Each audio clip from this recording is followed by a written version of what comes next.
to the stage.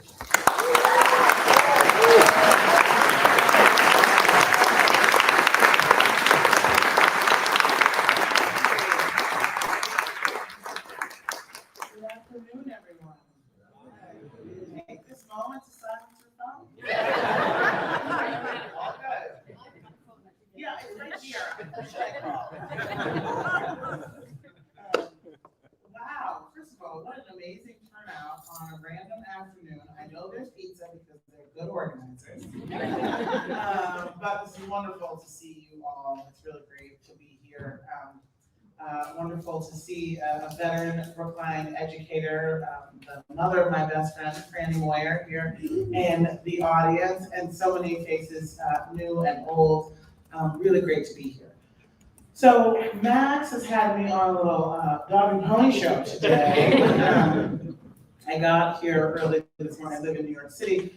I got here early this morning and met with the incredible Massachusetts Teachers Association staff, and then went over to the State House and had a pretty remarkable event. It was in the old Senate building, the old Senate room, with all the, Calvin Coolidge and Horace Mann and the Senate president and 12 or 13 senators came with a whole bunch of other people and staff, and we talked for about an hour. And it was really clear that I think coming on the heels of the ballot initiative victory for Mass Fair Share, which I remember talking to people in Massachusetts about 15 years ago, that the idea of really refunding public education from the cradle through to debt-free college is having a moment in Massachusetts. And that is only for the good of this state and for the nation, to see how we can begin to reinvest in public goods again, reinvest in our educators, our helpers, our caregivers, and of course in our youth. So congratulations to all the people in this room who helped to make that happen and bring this moment into being today. So I just want to applaud all of you.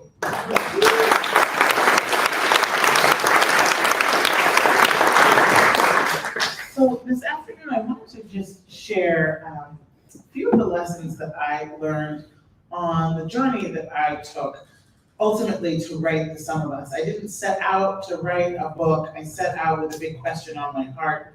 I was a public policy wonk. I worked for nearly 2 decades at a think tank, using research and statistical analysis to spot problems in the American economy and then craft evidence-based policy solutions, and hope that in getting those to the desks of policymakers and decision makers in business, that they would make better economic decisions. That was kind of the formula, right?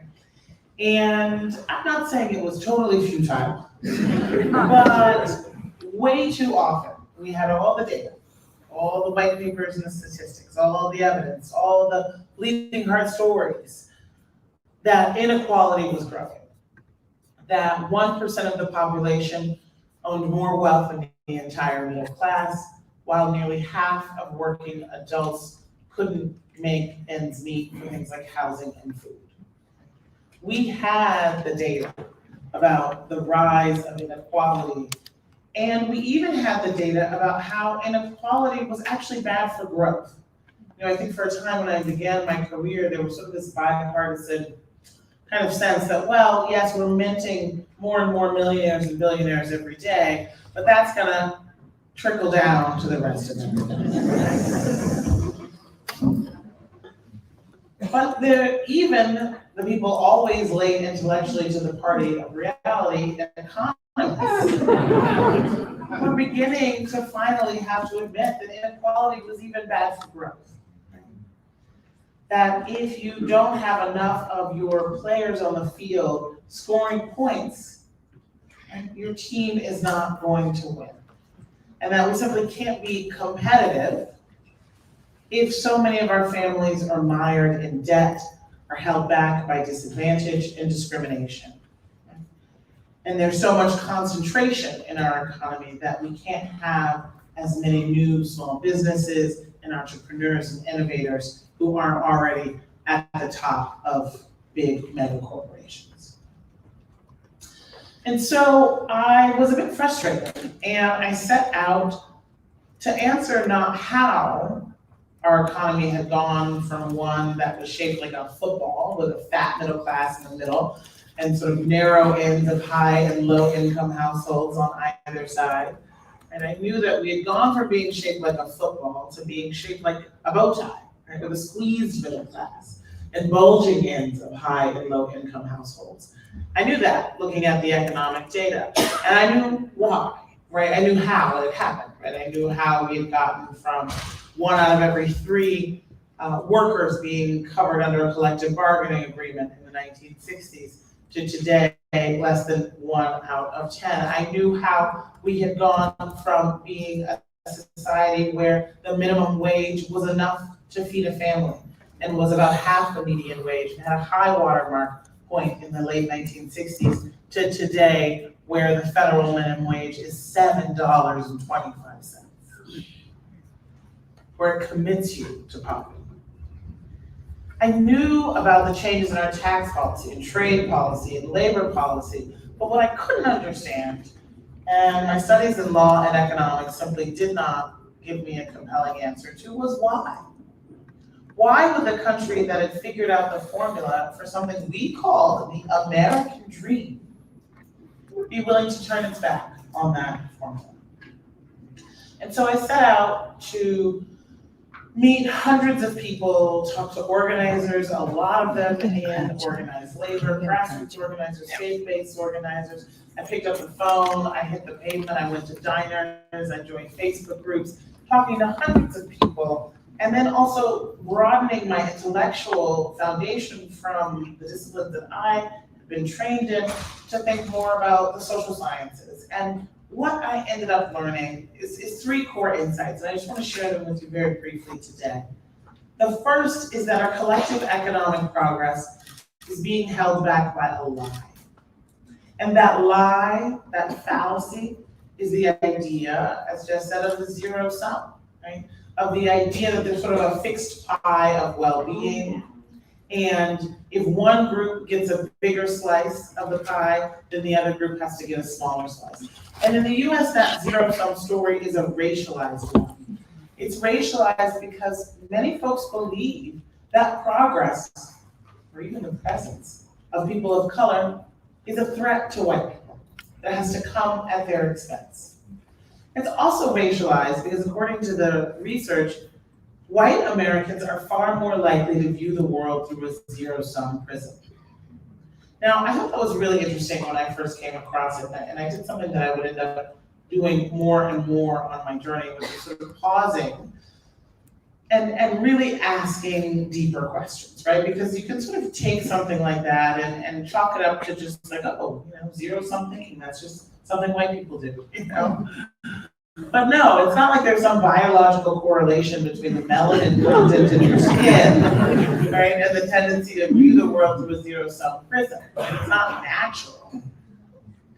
Everything we believe comes from a story we've been told. And so I said, well, who's telling my white brothers and sisters the story about the zero-sum game? Who's selling the story to them? How are the people selling that story profiting from the sale of that story economically and politically? Right? Who gains economically when working and middle-class people are divided from one another? When they don't live near one another, when they're not willing to share with one another, when they're not willing to organize with one another, when they're looking upwards, aspirationally, because everybody can get rich, as opposed to looking laterally at their fellow person in struggle. Who benefits? And it was really in trying to understand the whole extent of the zero sum, about what it's cost us as a core foundational story in our history. And for those who've read the book, you know that each chapter includes a little bit of history. And I am not an historian. I wear many hats, but I am not an historian, but I really did feel like one of our big problems in society is that we have been woefully miseducated about history. We don't know where we're standing today because we refuse to look at the steps that we took to get here.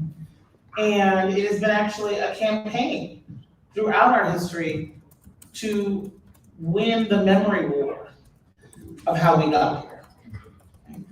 And so I wanted to include a fair amount of history and look at where the zero-sum story came from. And ultimately, it was a creation of some of the worst elements in our founding society, right? The enslavers, the colonial plantation elite, who sold a racial bargain to the many white, soon to be considered white, Europeans who were also landless and in various levels of indenture, and said to them, side with your color instead of your class.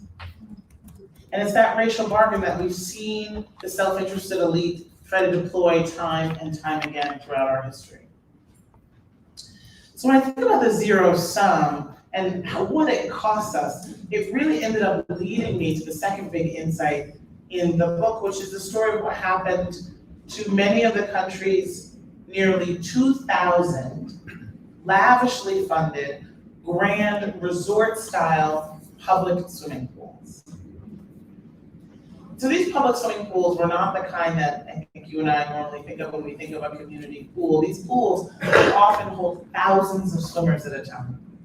And they were part of a building boom of public goods, right? Public roads and bridges and libraries and schools and these pools. And this building boom was in the 1930s and 40s. It was part of the New Deal era of public goods. It was those kinds of physical public goods, but it was also economic public goods. Economic public goods like Social Security for the elderly, like a massive investment in housing, a federal investment in housing that working people could afford to make sure the supply kept up with the demand of the workforce. And on top of that, something really heretofore unprecedented, which was the idea of mass homeownership. You have to remember, it was a pretty radical experiment in the New Deal era to say that just your average working person should be able to have a government-backed, regulated, and insured financial instrument, allowing them to, on modest incomes, own a piece of property that they would then be able to, of course, pay off over time, but that would create a foundation for intergenerational wealth. This was really reflecting that deeper public goods ethos of the era. It was an ethos that said, you know, the government has a right and a responsibility to ensure a decent standard of living for her people.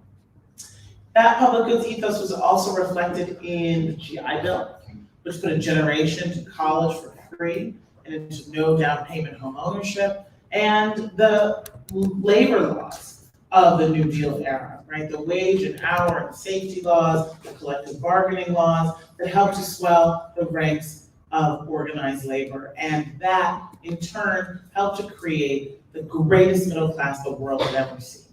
Right? The highest standard of living in the world in the 1950s.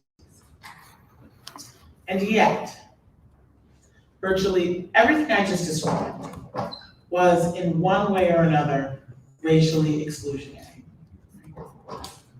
Whether it was explicitly or just in practice.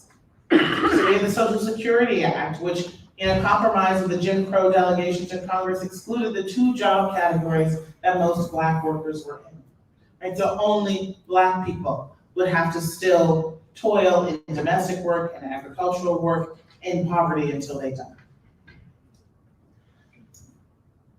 That massive investment in housing I referenced was predicated on the never substantiated idea that people of color would be too much of a credit risk. And so the progressive FDR New Deal government created as a condition of subsidy to private developers that they include racial covenants. Okay? Clauses in the contract saying that these new homes that were affordable would only be given to people, quote, wholly of the Caucasian race. This wasn't just in the Jim Crow South, this was all over the country. It was federal policy. We saw the creation by the federal government of the maps, the redlining maps, as they are now known, which surveyed all of the greatest metro areas of the country down to the block level for their racial and ethnic character.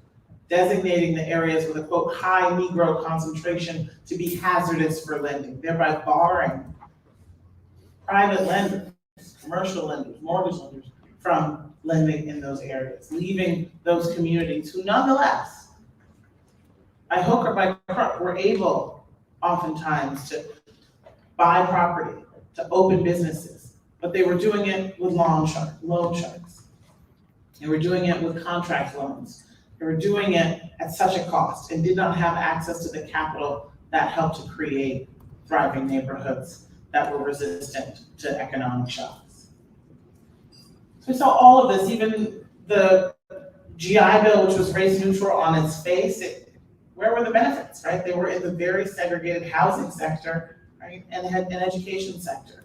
And even the labor laws didn't do enough to help workers of color because of widespread job discrimination and, shamefully, a lot of exclusion, racial exclusion from labor unions.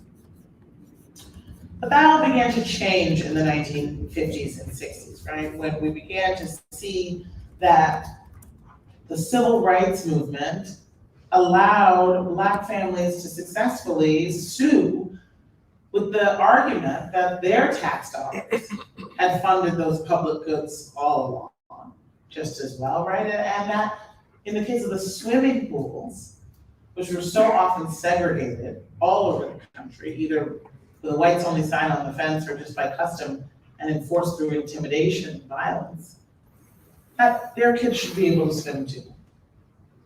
And that's when desegregation orders for public swimming pools began to come across the country from federal courts.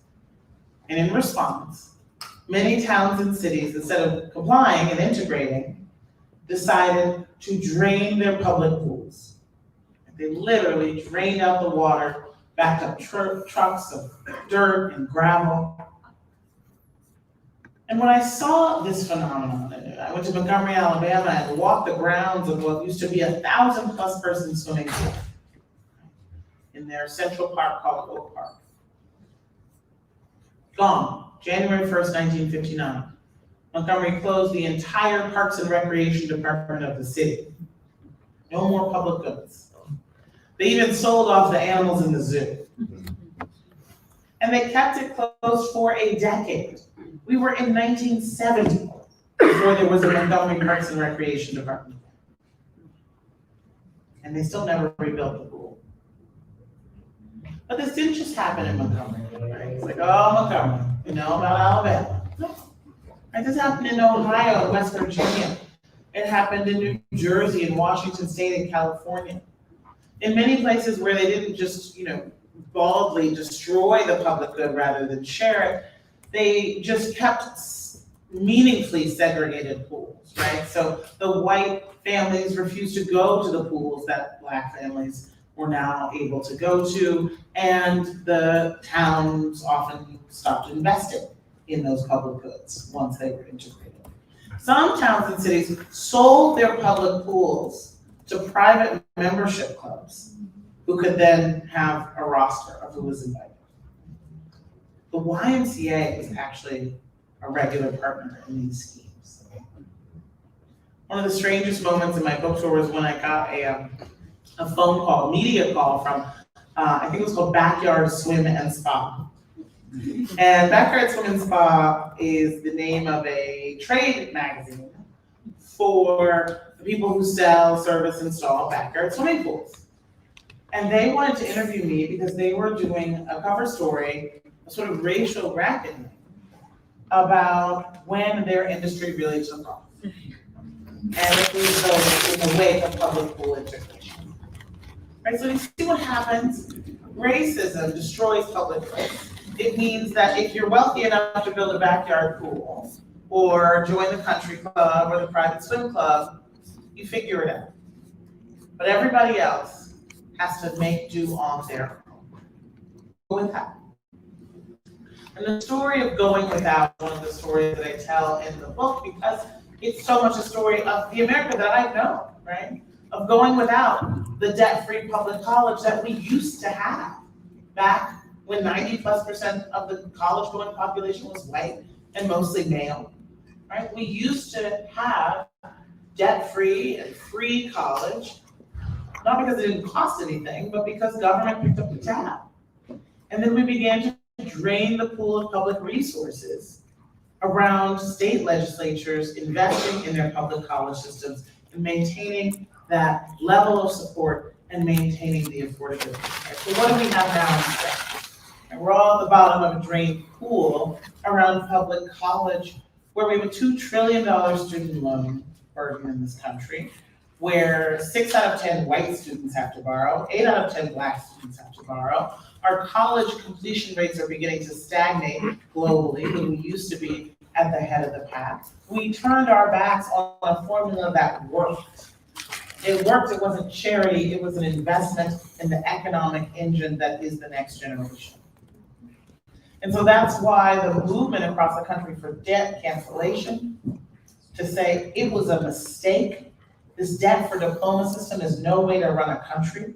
We need to liberate our most diverse, most prepared and educated generation to live out their dreams and solve our big problems and not be paying interest to the federal government and to rapacious lenders. That movement has grown. And it's also why the movement to refund public schools and the promise of public education, from universal childcare to pre-K, to robust public funding in every single neighborhood for K through 12. And then, of course, to return to debt-free public college, that movement has grown as well. Because there is a growing sense that destroying public goods has hurt us all. Everyone but the very wealthy and self-interested elite. So Max mentioned the solidarity dividend. And for me, the idea of the solidarity dividend came to me as I started to think, well, okay, if racism in our politics and our policymaking is creating all of these roadblocks to progress on all of these different issues. In the book, I talk about how it's contributing to our unchecked challenge of climate change. My voice is hoarse right now because I spent 2 days breathing New York's air from the massive wildfires in Canada. Racism contributes to the financial crisis that we are still seeing the impacts of today. Racism contributes to our broken democracy, to the lack of integration in our neighborhoods that costs us all, right? All of these different areas, of course, including the poverty economy and the way in which racism has been used as a wedge to divide working people from one another and to divide working people from the labor unions that used to be such an integral part of making decisions in our economy and helping to build a middle class, right? There are all of these different issues where there's this kind of common thread of racism in our politics and our policymaking. And oddly enough, the more I saw it, kind of hiding in plain sight, the more I began to feel optimistic, not pessimistic. Because I felt like, well, okay, if there are all of these issues, kind of basically like all of the big policy head scratchers in our society, and we're not making progress on any of them fast enough, but there's this common thread of racism. Well, if we just pull on that thread, then progress on each of these issues would be closer at hand.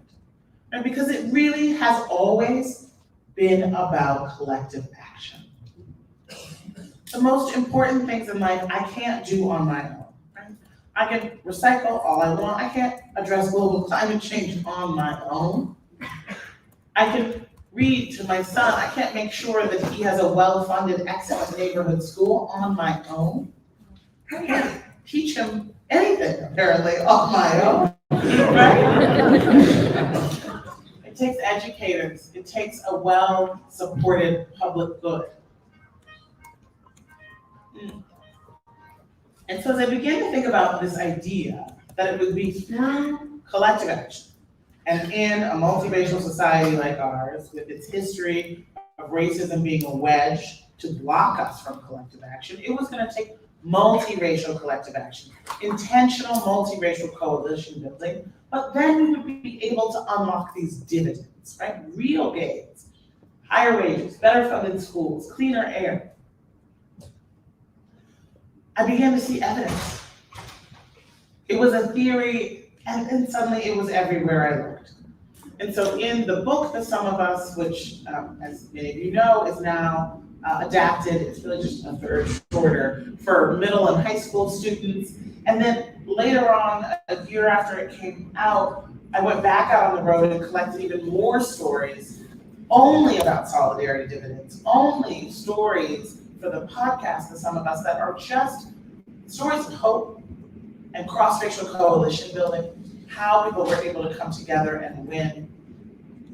And now that I do this work of looking for stories of solidarity dividends, because I do believe, right, that everything we believe comes from a story we've been told, so we've got to tell our fellow Americans the story of how we win, right? We've got to say that this is a big experiment, a radical experiment of multiracial democracy done in the shadow of the multi-generational lie of white supremacy, right? The stain of slavery and genocide, and the lie of the belief in the hierarchy of human value. But we are trying to make something different here in this land of ancestral strangers. We're trying to make a democracy where diverse rooms can come together and say, I see myself in you. We do not have the same background, but ultimately we all want the same things for ourselves and our families. That's it. And so I'm gonna say that your fight is my fight, and that no one should fight alone. That's an old labor motto, and I think it's a great one. The idea that no one should fight alone, because ultimately our fates are linked. That is what solidarity means. And it's time for us to reinvigorate this idea of cross-racial solidarity, which is in some ways some of the hardest solidarity you can seek to build. Because it has to be about community. And to have community, you have to have trust. And to have trust, you have to tell the truth. You have to tell the truth about our history, about how our neighborhoods came to look the way they do, with the inequalities that we see every day. And you have to be willing to deeply listen, empathize, organize, and create a vision that unites people across different backgrounds. But you all are doing that. The Max Fair Share campaign was that. I remember when it was impossible. And we're seeing that in so many places across the country. And so I wanna leave you with this vision, with a vision of a world in which we truly invert this tacit pyramid that we have had of who really matters in our society, where we say that the people whose main source of income is opening an envelope to see their stock returns are at the top, that they're worth more because they have more. And near the bottom, we have the people who care, the home health aides, the paraprofessionals, the bus drivers, the nurses, the janitors, the public servants, somehow end up being on the bottom of this hierarchy of human value when they do so much more for so many more. The job of educating a young person is the hardest and most important job that there is.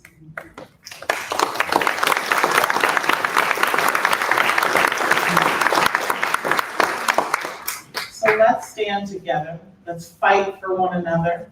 Let's invert that pyramid and say that everyone deserves a living wage and nobody deserves to feel the sting of indignity and poverty, and the least the people who care for our next generation. Thank you.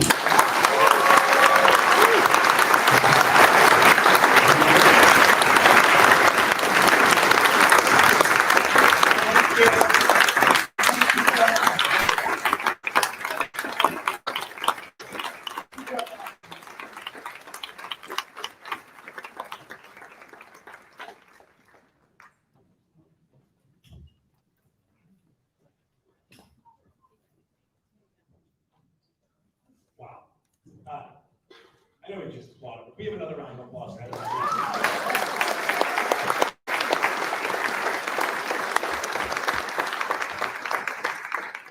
This is such an inspiring book and such an inspiring approach to this sort of central problem of inequality in American life. And my role today is primarily actually to moderate a conversation, because I know you all have many questions. But let me start first by telling you who I am and why I'm here. So my name is Nick Jurevich. I teach history and labor studies at UMass Boston. And I'm a proud member of the Mass Teachers Association, FSU MTA. We are a pre-K through PhD union, and it is such a privilege to be a part of a union where your union president gets up and says, fighting for paraeducators, the gains we've made are some of the greatest gains we've made in the last decade. I have been researching the history of this work for the past decade. If you told me 10 years ago that a major teacher union leader would get up and say that, it would blow my mind. And it tells you, I think, how far we've come as an educators union movement, led by folks, including those right here in Brookline, who put these issues on the table in the last decade, and how we might continue to move forward. So thank you to BEU for hosting us, and thank you all for being here, too, to have this conversation. The reason I'm here is that actually back when I was a graduate student, I got an email from Jess, who said, our paraeducators are organizing for living wages, for job security, for respect here in Brookline. Woo! Yeah, right? All workers deserve it. And I found something you wrote on the internet where you say, Byron Rustin and A. Philip Randolph, these titans of the civil rights movement, 50 years ago, were fighting with paraeducators for living wages, for job security, for respect on the job. And I said, yes, that's exactly right.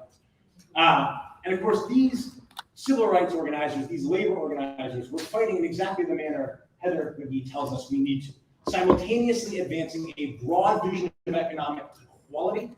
Their signature vision was the freedom budget for all Americans, but in the same breath, naming it as a project of racial justice, advancing this as a vision for uplifting all workers, and particularly those workers who had been left out of that New Deal contract. So briefly, what happened? There was a baby boom in the post-war era. Schools were overcrowded, and administrators, backed by elite foundations, said, well, we can hire more teachers, but they're expensive. What if we hire aides? Mostly women, in cities, mostly women of color. They can do all of the kind of care work functions that need to happen in the classroom while our teachers stand up in front of 50, even 60 students, right? Oh, and by the way, we'll pay them about $50 a week. That was the going rate, poverty wages. And along came civil rights organizers, those affiliated with the war on poverty, and labor organizers, and said, wait a second, look at what these educators, and they are educators, are doing in schools. They're bringing local knowledge into classrooms. They're connecting schools to the communities they serve. Oh, and by the way, they would make great teachers. What if we fight for those things? And under the tutelage, actually, of Byron Rustin and A. Philip Randolph, organizers in New York City, all around the country, began fighting, and they won enormous contract gains. So by the way, when you hear someone say, wow, 30% for paraeducators seems like a lot, the first contract in New York City raised para wages by 140% in 1970. We need memory, right? We need to remember these things. All around the country, these wages went up, so that by the late 70s, the wages that paras were earning, inflation adjusted, would be what our educators are asking for today if we actually make those 30-40% leaps. Back when Minneapolis teachers were on strike, I actually did the math, and the paras they were demanding basically being brought back up to the level they were in 77. So again, if people tell you this sounds outlandish, this sounds new, it's not, right? These are demands that have been articulated before. This is a vision of broad economic advancement and racial justice. Well, why are we still fighting for it? What happened? As we learned from Heather's book, and by the way, I'm a historian, and this is great history. I want to be clear about that. Insofar as the credential matters, this is fabulous. And I want to be clear about that because the pool was drained, right? And we know this happens in public education. Some of it's explicit, right? We know how the austerity logic is deeply tied to attacking both the people who need public services as welfare queens, as takers, and the people who provide them, right? And this language, as you write, seeps into our speaking about public servants all the way up to Scott Walker's attack on educators in 2010 in Wisconsin, the Tea Party's attack all around the country. And so when you hear people today telling paras in Brookline and elsewhere that they're temporary, right? Not interested in the knowledge they bring in, but wanting to test them only in English, even though they've been hired from communities where that's not the first language spoken, right? We see these issues coming up in contract fights. This is a long project of austerity, of drained pool politics, of zero-sum thinking.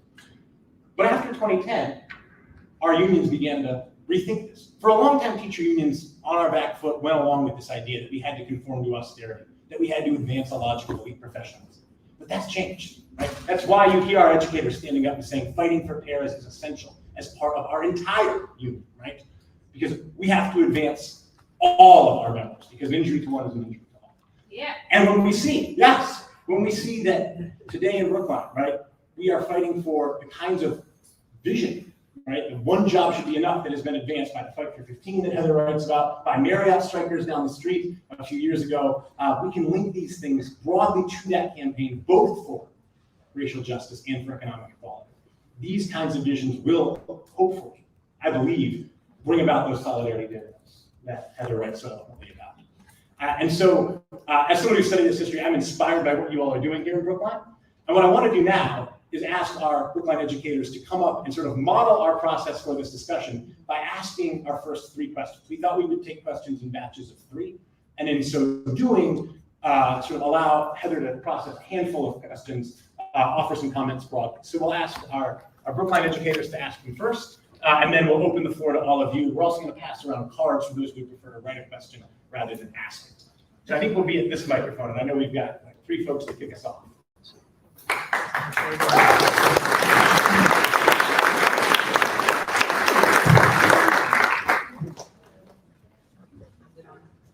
Can you guys hear me? No.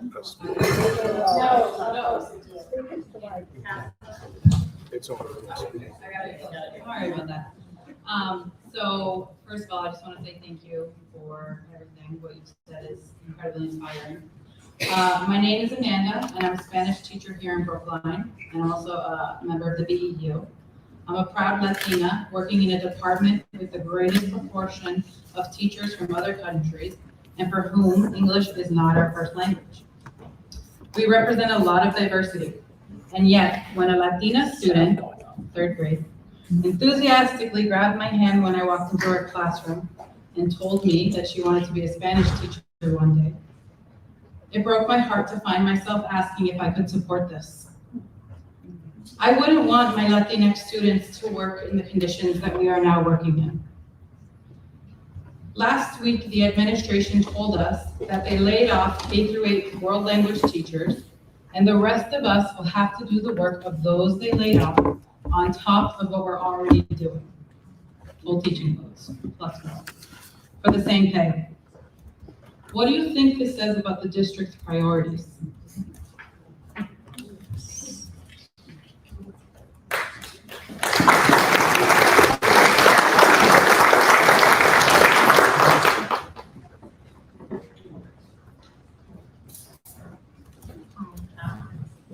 My name is Deborah Morales. I'm a member of the Power Contract Negotiating Team. I'm a medical advisor. My job is to support families. Some don't know that we are the source of wraparound services for our students and families' needs. One of the barriers I'm struck by this year is that we have been coming up against the fact that we do a lot of good work in this district. We really care about the kids, but we're not valued. I've been in the district for over 10 years and I've advised many clubs. And suddenly I've been told, if you want to keep doing this, you have to do it for free. How do I continue to work here when I'm feeling devalued and at odds? I question my why. Is education a place for me? I'd like to hear your thoughts.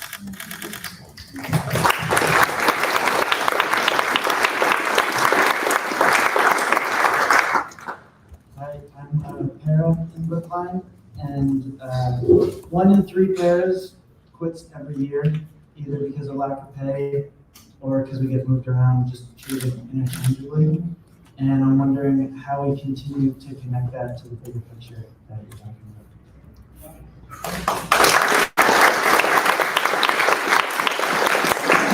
So I just want to say thank you for coming and sharing those stories. It's so important that the work that's often rendered invisible and less visible, gets really highlighted. Because you ask any student whether or not world language matters, whether or not paraprofessionals matter, whether or not the enrichment activities and the wraparound services matters, and they will say absolutely. And they often are what are keeping young people engaged and connected and able to actually stick through at a very challenging time to be a young person. Right? And so why it's so important that a union, which again, I think it's great, Nick, for you to really put this into context. The idea of collective bargaining has always been an unalloyed good in American society. But labor unions, leaders, strategies, et cetera, right, you can't say the same, like any institution, right? We have had our moments that have been great, our people who have been great, our strategies that have been great, and we've had less of, right? But to have a union, oftentimes, the more expansive the union is, the more you begin to see that hierarchy, right? Where who is prioritized are the people who make the most, have the most social capital and economic capital in the union. And so the fact that the most visible demand and fight is here at the BU and in other places across the state is to make sure we raise the wage floor and make sure that the negotiations that you are doing are successful, is to make sure that the beating heart of the educators' workplace, is still there. Because we know that if you are paid too little, if you are made to do work off the clock, if your, contributions and your talents are disregarded, you do not stay. And this actually is this kind of attrition ends up costing the district, ends up, creating chaos for the young people and for the other educators who have to start over again. And it's really, really important that because if my understanding is correct, the minimum wage does not apply to municipal workers, that there be a living wage and then some for every worker, right? I would add, no matter what their status, in a community to make sure that that is a thriving community.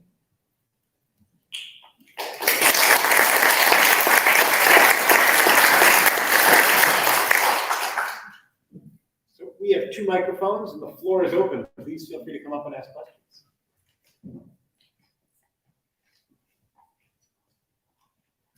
Thank you so much for being here and sharing your work with us. I'm from Springfield.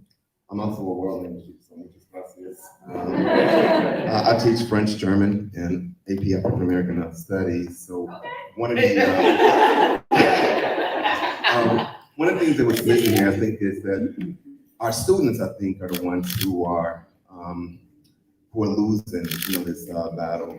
And something's going on in Springfield, I think, all over, maybe the Commonwealth of Massachusetts, all over this country, is that a lot of teachers are walking out, and it looks like my district is just looking for warm bodies to fulfill a position, whether they're qualified, whether they're educated, have the degree or not. They're just looking for warm bodies, to fulfill these positions. And our kids, I think, are the ones who are really suffering. So I just wanted to add that also to the equation. Absolutely. Thank you. These positions that are undervalued, they're not just undervalued, they've been under relentless attack. Right? I'm sure we have some Mr. Rogers fans in the room, right? And he said, look to the helpers. And it really does feel like it has been a concerted economic and political strategy over the past few years to attack the helpers, right? To sow chaos in our public school systems, in our public libraries, to wage wars against science and healthcare that make nurses and caregivers and doctors on the front lines of ideological battles. We are experiencing massive burnout in exactly the professions that we've finished. So I think what you're talking about is really real. It is affecting educators and caregivers across our society, and I think it's not an accident because these are very unionized professions. These are professions where people tend to have progressive values. And they ultimately are professions that are related to the public good. And so, whether it's the book bans and all of that, what we've seen is a real strategy to sow chaos in public goods and institutions that support the public good, to try to drain those schools. And fortunately, it's not popular, right? Like all of this anti-science, anti-learning, anti-freedom to learn, anti-healthcare rhetoric, which is, much louder than it should be, is not the majority of the country. I was just in Florida on Monday, and I wasn't sure whether I was gonna go, but I went. I was like, if people want me to come, I will come,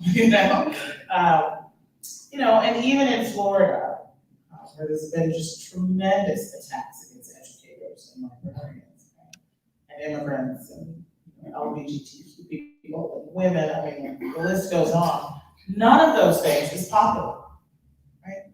66% of the voters of Florida are opposed to the book bans and the abortion bans and the Don't Say Gay bills and the immigrant bans, like all of that, right?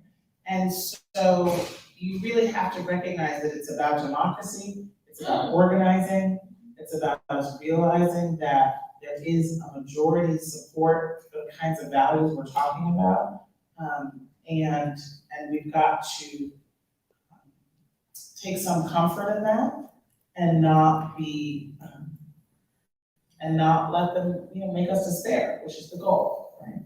To create chaos and despair.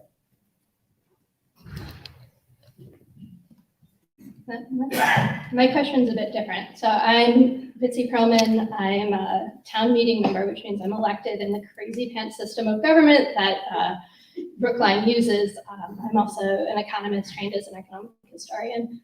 And so I've been thinking a lot about these New Deal programs that you talk about as being purposely excluding Black people in a sort of compromise way to get the Southern Democrats on board, right? Like these were compromises that were made. But I've been starting to wonder how much they were not actually just compromises, but in fact designed to create a white class that was actually more, engaged in racism, specifically through home ownership in that way. And through not providing things public good, but through employers to sort of create these divisions. And I guess my question is, when we think about expanding the pie, how much should we lean into these systems that may or may not have been created to divide people? Again, like investing in home ownership, versus trying to sort of undo these systems. And I guess, how can we think about which ones are worth saving? Yes. So cool. So I definitely think that there is a lot of evidence that creating these divisions was good for the northern capital class as well as the southern capital class. That's pretty incontrovertible. But your kind of more interesting, provocative question, I think, for the present moment is, so much of the average American family's wealth is tied up in home ownership, and the home ownership, has been shown to make people more conservative in a lot of different ways. Right? It's like, oh, if all my wealth is in this property, if you even suggest that something might hurt my property values, then I'm going to suddenly go against all of my whatever ideas I might have had before, because I gotta keep my nest egg, right? The stand your ground kind of castle ideology, right, comes attached to this idea of private ownership of land. And of course, we should not, but we do, tie the funding of our schools to these property values that have been rigged racially deliberately. So there's a lot of, I think, reason to be suspicious of home ownership as a part of that equitable path forward. Now, the problem is, what we have is a, massive racial wealth divide that is most acute for Black families who were left out of that free stuff and the subsidized ownership. And that means, that has a real impact on today's families, right? So today, a Black college graduate has less wealth, household wealth on average, than a white high school dropout. And that makes no sense, right? It just flies in the face of everything we know of economic success, right? The white high school dropout shouldn't be wealthier than the Black college graduate. And yet, wealth is where history shows up in your wallet, and where Black college graduate has done everything that she's supposed to do. She went to college, she graduated, she has a good job, she's got a higher income than the white high school dropout. But the one thing she can't do is go back in time and make sure that her grandparents worked redline out of home ownership, right? And when we talk about home ownership, it has been free money, unearned wealth, and opportunity and security for generations. And so if it's not going to be a system of home ownership that creates the economic security of a middle class life for this more diverse middle class, it's gotta be something else. Because I'm not convinced that I think we need many renter protections, and it needs to not be a huge financial penalty to rent, right? And we need to have renters be protected from rising rents the way that homeowners are protected from rising mortgages, right? Like our mortgages don't go up unless we've got, an adjustable mortgage, but that's a very small percentage of people, right? So we need those kinds of protections, and housing shouldn't be a casino, but we also need something. You can't say, I don't think we could say, okay, let's stop subsidizing home ownership, let's stop encouraging home ownership now. Like, that would feel very painful, actually, right? To say now that most, young people or people of color, let's forget that, free stuff. Hi, Heather. First of all, thank you for being here today, and thank you for all your work in all of these areas. My name's Annetta Argyris. I work at the same program where Nick teaches. I'm a staffer in the Labor Resource Center at UMass Boston. I'm also the president of my MTA local there. So here's my question for you. I haven't had a chance to read the book yet, but I'm curious for you to talk more about the intersection of the zero-sum mentality and the corporatization and privatization processes that we're seeing. I know the K through 12 world faced this, in the manifestation of the charter school movement. In higher ed, we're also facing it in a myriad of ways of both the lack of public investment, but also wealth extraction from what should be a public institution. So I'm curious how you've seen as an economist, how you've seen in your conversations with people, this interaction of these thought processes around the zero-sum game and corporatization and financialization of our public institutions. A couple others? Oh. You're good. Hi, my name is Emily. I'm a Brookline High alum and a future history teacher. I'm in college right now.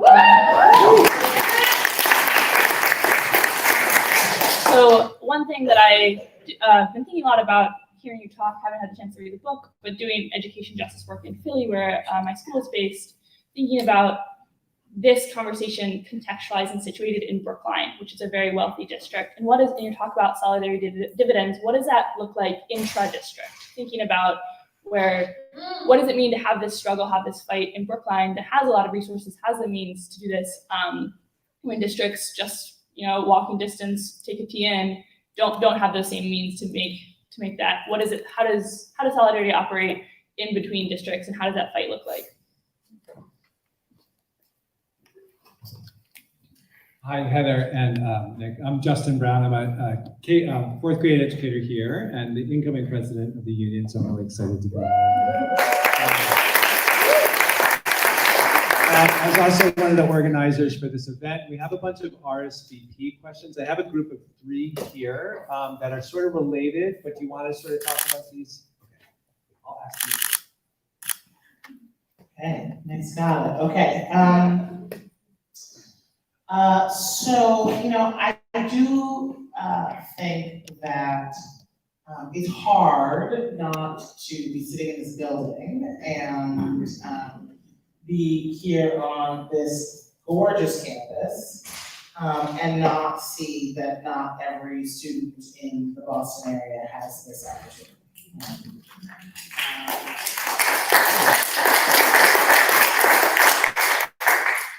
And so one of the things that we're trying to do by talking about the solidarity dividend is to say that there's a chapter in my book called Living Apart, which just talks about these issues. It just talks about the problems of segregation in K through 12 education and segregation in housing, and how it ultimately ends up having a cost for everyone. That the logic of Brown v. Board of Education was not just that it was bad for little Black kids not to be able to go to white school, but it was bad for white kids to be going to white segregation academies too, right? And that there is an educational imperative to integration, true, meaningful racial and socioeconomic integration, and that there's a civic imperative to it as well. So, I do think that so yes, and in practical terms, I think that's where, institutions like the MTA have to come in, right? Where there has to be campaigns, as there have been, to get more resources to the whole system and to make sure that those resources are distributed equitably and that we are making sure that we narrow those gaps and that some of the, not just the funding dollars, but also the resources in terms of the facilities, the student groups, the educators get shared. And there's more of a sense of comity between the different districts and the different institutions. And that, nobody in any part of the city doesn't feel like they could never walk onto this campus and experience, what is here, and vice versa. And I think that can easily be a win-win across that economic divide. And to the point about privatization, listen, there's a lot of money in public education, right? I mean, it's like, oh, I hate government, unless I can profit off of it, right? And so it's been very clear at the K through 12 level, and certainly if you look at how a lot of public institutions of all kinds end up spending their money, there is a lot of wealth being extracted from the public purse. And just like with charter schools, which were promised to be better and have not been shown to be better, oftentimes the outsourcing, the privatization, is the same way. And so I think that it's about the zero sum, but it's really about draining pool problems. It's about this assumption that private is better.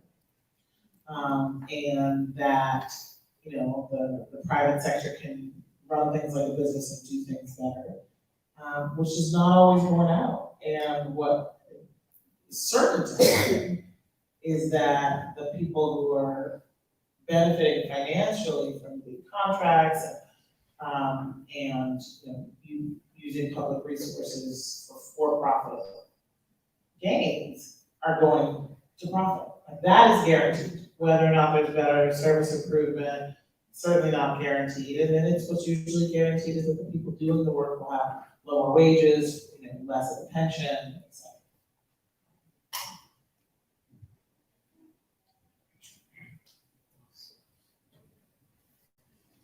Hi, I'm a former Boston Public School teacher. I taught for almost 30 years in the Boston Public Schools. I am now retired. If you guys want to wait before you clap. I was hired with several other teachers of color under the Arthur Garrity's decision 30 years ago. And I'm kind of leery when I see unions because the Boston Public School Union was not helpful at all. In fact, when we were hired, they tried to appeal Judge Garrity's decision and they lost. But, and also the joke was going around that they were using Black and brown teachers' union dues to pay to fight against them.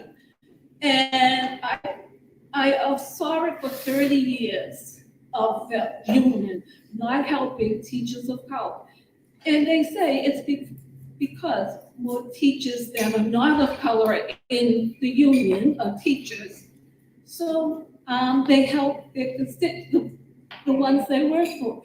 And I was just wondering, how would you, I mean, you may have answered it already, but if they see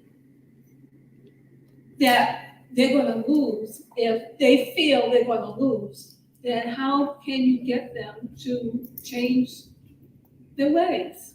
If they feel that the other teachers are gonna lose pay, they, when we were hired, about 350 teachers that were not of color were laid off.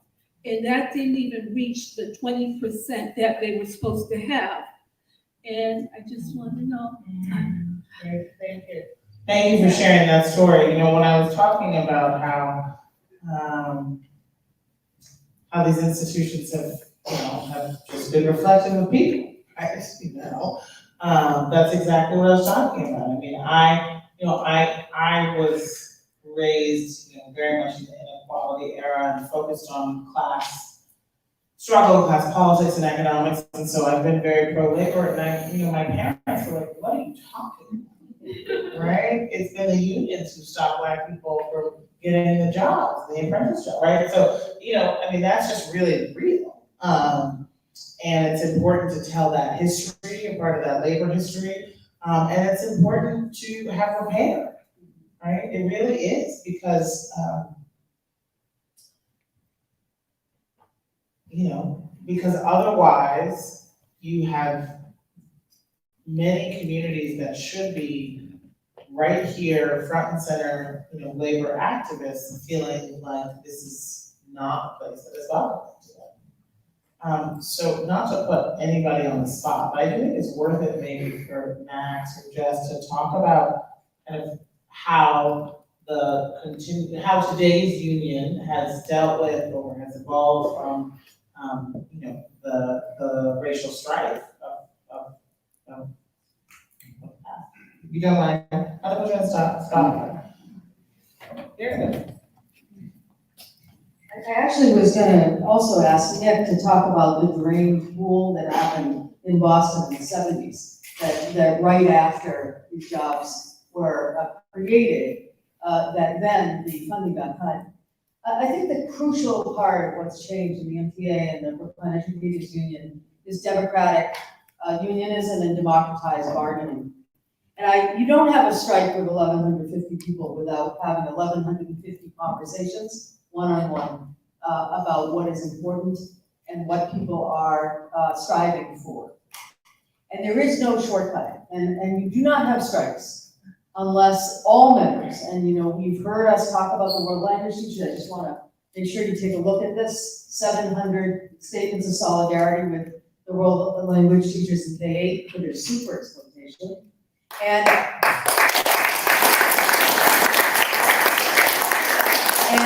our ESDR para campaign, which is of course the largest proportion of staff of color within the district. And all I can say is it's thanks to the fierce determination of people of color to press unions and of unions' readiness to have the humility to do what you're saying that is transforming this movement. And it's done one struggle, one campaign at a time.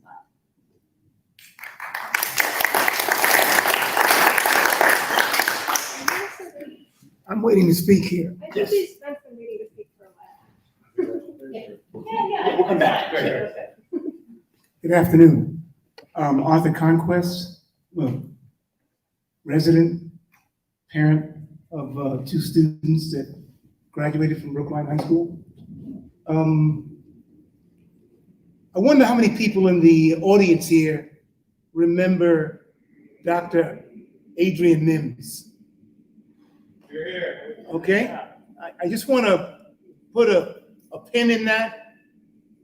How many people remember the demonstration last March in front of Brookline High School with about 1,500 students protesting the racial treatment that they received at the hands of the administration, and publicly made the administration, the principal, apologize to students? I want to know how many people remember that 5 senior Black female administrators have left this system recently, okay? No explanation by anybody in this town about why those Black women have left this system. There's never been a report about those 1,500 Black students that demonstrated in front of that building. This is on us. We're allowing this to happen. And it's going to continue to happen until we organize ourselves to say to the power structure, the white power structure in this town, that's it. No more. It's up to us to have that happen. My heart bleeds for Dr. Adrian Mims. 18 years of his life. I think about that often. I remember the day Adrian Mims came to this school as an aide with the Medco program. He started from the bottom. And when he got to the top, thank you, but no thank you. It's on us. I don't care if it's 3 of us that have a sit-in at that high school or have a sit-in at the school committee to say no more.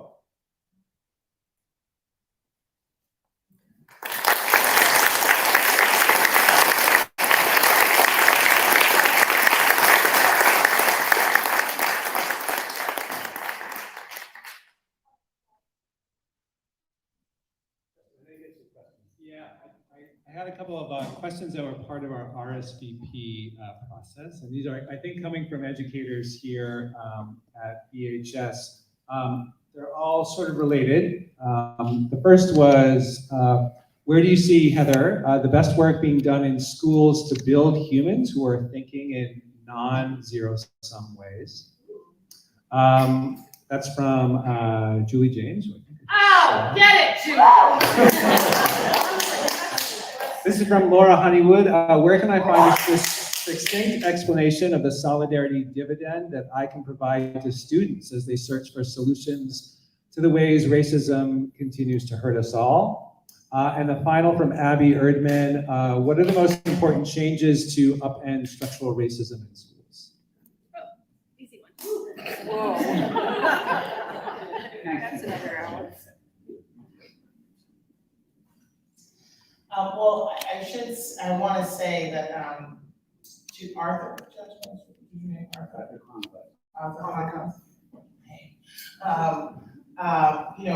I'm sure he will be here for people to talk to afterwards to create that organizing. That's how it all continues.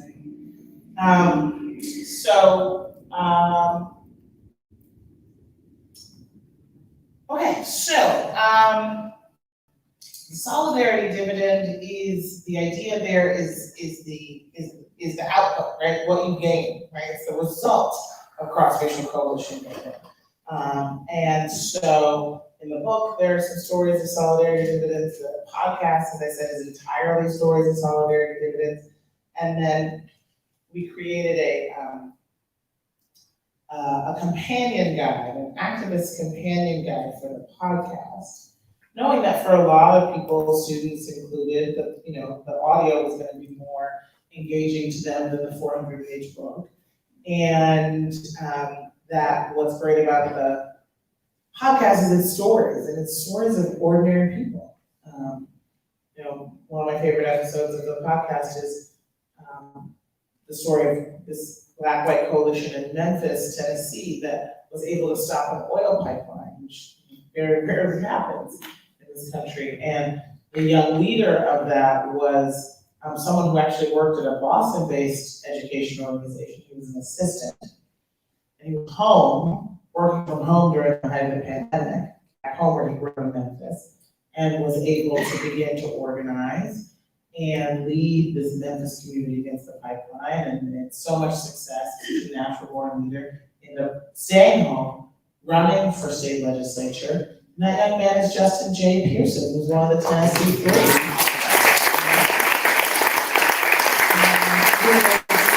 Expelled by the right-wing supermajority for speaking out against gun violence and was put back in. I hope and presume, win his special election again. So, really breaking down the activist companion guide. So, what is your activism style like? Are you the person to stand up and speak, or are you the person to be organizing the meeting behind the scenes? And just sort of breaking down what it takes to organize and to be an activist, which I think should be a part of any civics instruction in school. Obviously, we need civics instruction in school, but I think that kind of just playing pedagogy about how do you organize a rally, how do you find out who decision makers are, all of that is really important to teach young people. Do I know of any schools that are teaching making humans learn sort of away from the zero-sum worldview?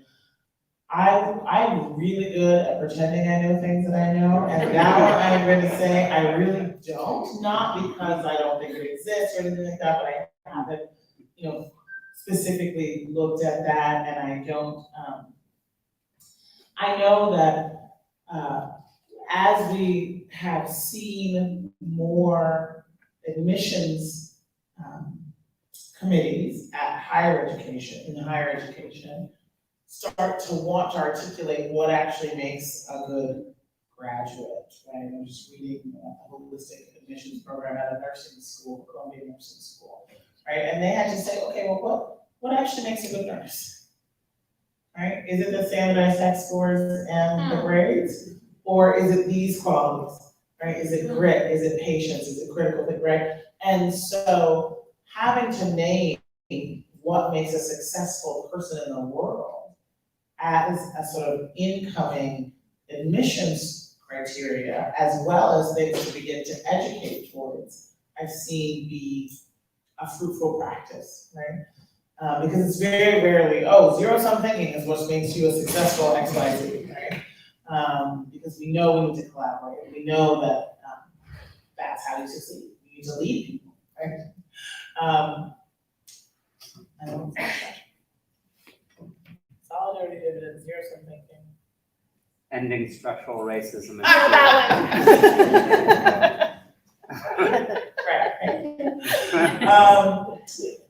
In schools. Okay, that narrows it a little bit. One thing I will say, broadly, there's a document that didn't get a lot of attention, or the attention that it should have, which was a policy agenda put up by the Movement for Black Lives at the height of the organizing. And then it was put into legislation, draft like model legislation called the Freedom Act. It's just like works, it's like, what do they want, right? Like actually people did some work. It's good to look at it and see what would this look like. It was the Breathe Act is the name of the legislation. The Movement for Black Lives Policy Agenda is the report. or if you Google that, you'll find whatever the report is called. I do think obviously we need to de-link the racist property valuation system with school funding. Right, and that's like fundamental number one. We've had, it's not the case in every state anymore, but overall, the most recent numbers I've seen is that, there's a $23 billion funding gap between majority of color and majority white school districts across the country. We need to look back at decisions that were made in various eras of highly contested, racial dividing lines about how we draw the school districts in the first place. Right? Because not only that is that majority of color school districts are often bigger because white school districts, make themselves small, right? To make sure that, it's like a very small number of people who are pooling their resources to educate their own children. Right? Obviously, I do think that, the history that you spoke of, Nick, that makes a career ladder and living wage jobs for everyone in the, the paraprofessionals and the educators of all kinds in the administration. So many young people of color do not see themselves reflected at the top of the classroom, at the top of the school, and that matters. It really matters. So those are just a couple of things, right? We've seen obviously a lot of work on the school to prison pipeline and discipline, disciplinary codes in schools that, overly punish Black boys and girls, and those need to be, revised, and we need to also recognize that we all carry biases, and that an unexamined heart and unexamined patterns of behavior is most likely to be perpetuating biases, from whatever position of power you may have, out of the classroom or whatever it is. And so that has to be addressed as well. I hate to be in my role as a moderator to be the one to end this, but we are after 5. And I know we have limited time for Heather. Let me quickly also extend thanks to Ricardo and all of the MTA staff who made this possible. Thank you. Thank you so much also to the Brookline Educators Union for hosting us here, for all of the volunteers who made this possible. The custodial staff that set this room up. Custodial staff. So many people working on this. Thank you to all of you for sharing your wisdom and your questions, and most of all, thank you.